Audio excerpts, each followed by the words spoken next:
Louis Daguerre made this picture, and the traffic around Paris was moving around that day, and when you have your exposure open for 10 minutes, you're only going to catch things that are not moving. So that's why this gentleman getting his shoe shine became the first human being in a photograph. Very famous picture. This is the second human being in a photograph. So this is Joseph Anthony Festa.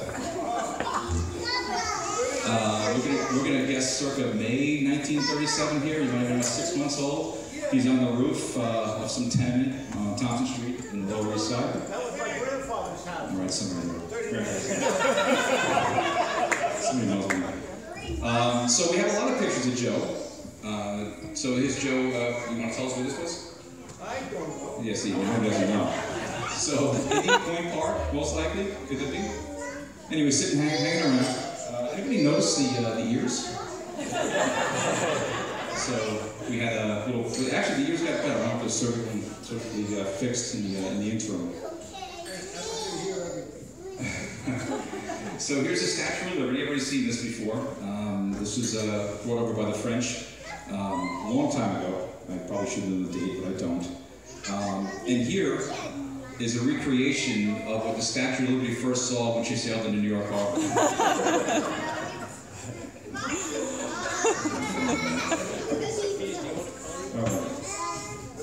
So in 1936, this is a little off.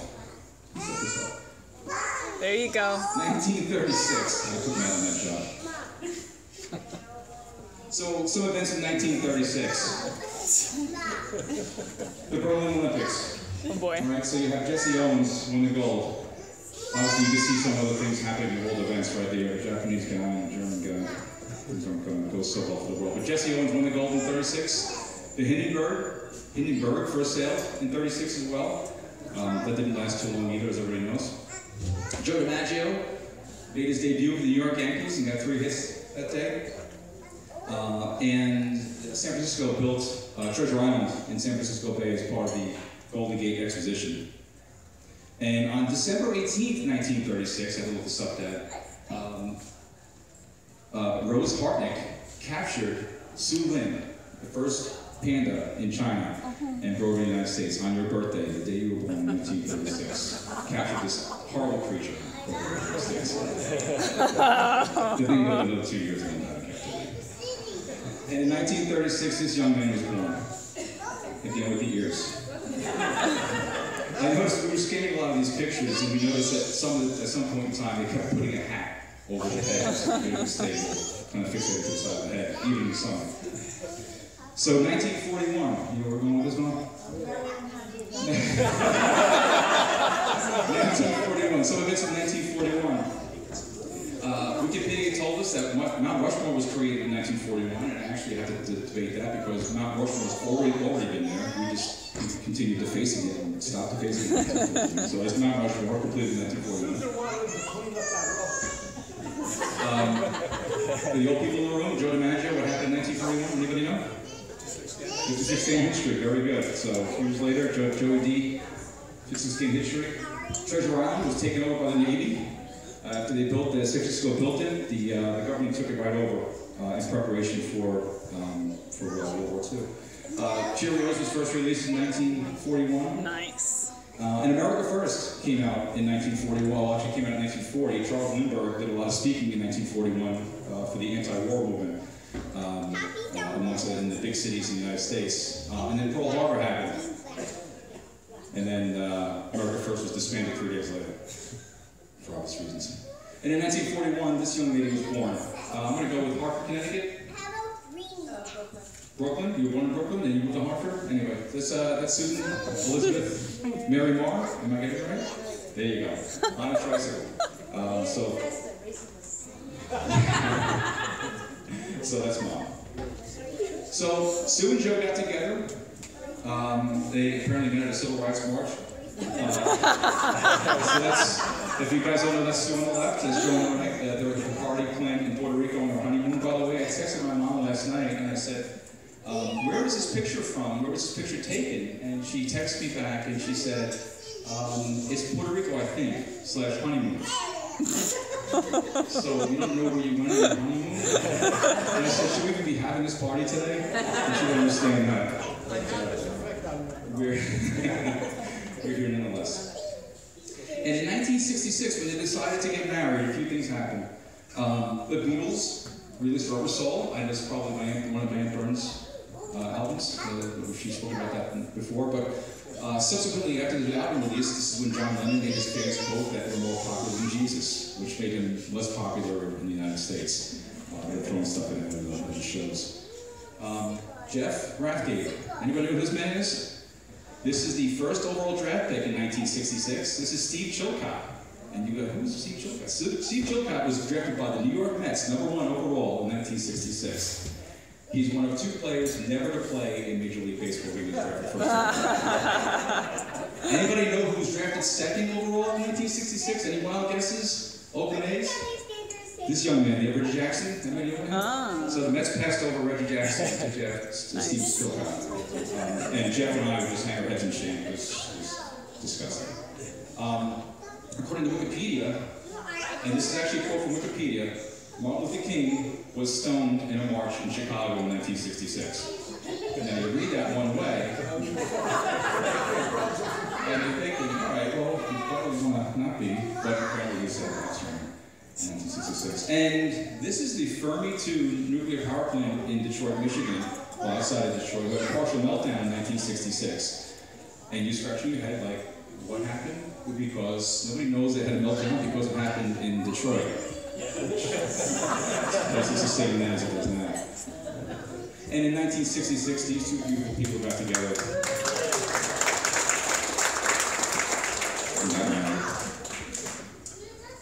So, Joe and Susie, I had to use this picture, I'm sorry. I remember when I was a kid, I was going through your yearbook, and I said, I'm sure with much younger, I said, Mom, you used to be good looking. You never looked good. It was genuine, though. It was sincere, wasn't it? She still got the ring.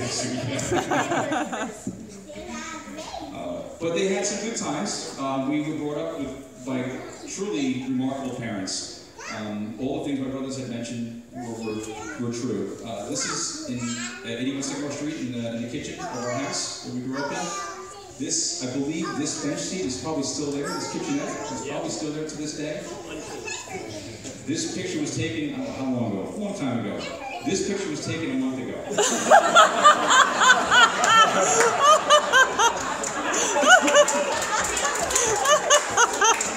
So this picture was taken by my daughter Emily, who was visiting her grandparents. And Papa was putting the dishes away. And Nana was putting her fingers in her ears because we putting the dishes away too and so she continued to do it. You kind of know, she makes it pretty clear when she's not happy with it. Alright, so if they had some beautiful kids, well, 1 or 2. So this is my brother Matt. Believe me, this is one of many pictures of Matt doing something like that. I can't put them all in here or get out of memory on my laptop, but these are pictures you probably saw this before. This is my brother Danny, was born in '78. He used to be cute too. Awkward years for all of us. Except for, of course, Grandma, who apparently never changed. This is my dad's mom, this is Grandma. She never changed. So I actually saw pictures of her in the 30s and she looked exactly the same as she was. There's Matt and myself and Buck there. There we are again. Yeah. Danny's over making faces somehow and Matt's trying to be cool. So, there's Danny, and remember the snake, Danny? The little snaky thing you used to have all the time? He used to torture you with that. But that's Danny's a year old there. And much more awkward years. This actually, believe it or not, this is a lot of self-deprecation here. I had this year going on with the mullet, which I would kill for right now. But I digress. So, part of the Joe and Susie legacy of the grandchildren. So this is, you have Emily playing on Uncle Danny's drum set at the house at 81 Sycamore Street. She wasn't good, she was loud, always offbeat, but she loved to play them nonetheless. There's a So this is my other daughter, Christine. That's at the house at 81 Sycamore Street. You can tell by the blurriness of the people in the background how steady she was in sucking on that tablecloth while we was living around her. And she loved hanging out with my Aunt Susie, her Aunt Susie there, so that's in the kitchen. They have a good relationship. Just they're all pretty tight. We go only 3 blocks away, and they go over the road. So that's myself and my 2 girls, obviously. So with that, this is my Aunt Nancy. This is what Dad's Aunt Nancy was. She was always Aunt Nancy for all of us. We had a memorial for my Aunt Nancy, our Nancy, recently, after she had passed. And it was beautiful. People came up and said wonderful things about her and her life, and her legacy. She was loved by all. Lots of funny stories. And after that, my mom texted me, because that's how she says the most emotional things, it has to be through a text, can't be through a phone call. So she texted me and said, "This is a beautiful service. Wouldn't it be nice if people could hear this said about them while they're still alive?" So it's important to know that we have family. I know Uncle Dick before and brought that up, and thank you for saying that. To be able to know you have family, support each other, and understand that we're all here for good. So it's kind of Nancy. So before I wanted to show a quick video presentation, and then afterwards I'd like to call people up to say some words about my parents. I already have a few volunteers. Some were less volunteered, more told, but they come up nonetheless. But before we go any further, I just want to kind of show this to you guys. Hopefully this works.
Thank you. So, can I call up my 3 favorite aunts on my father's side? Aunt Marie, Aunt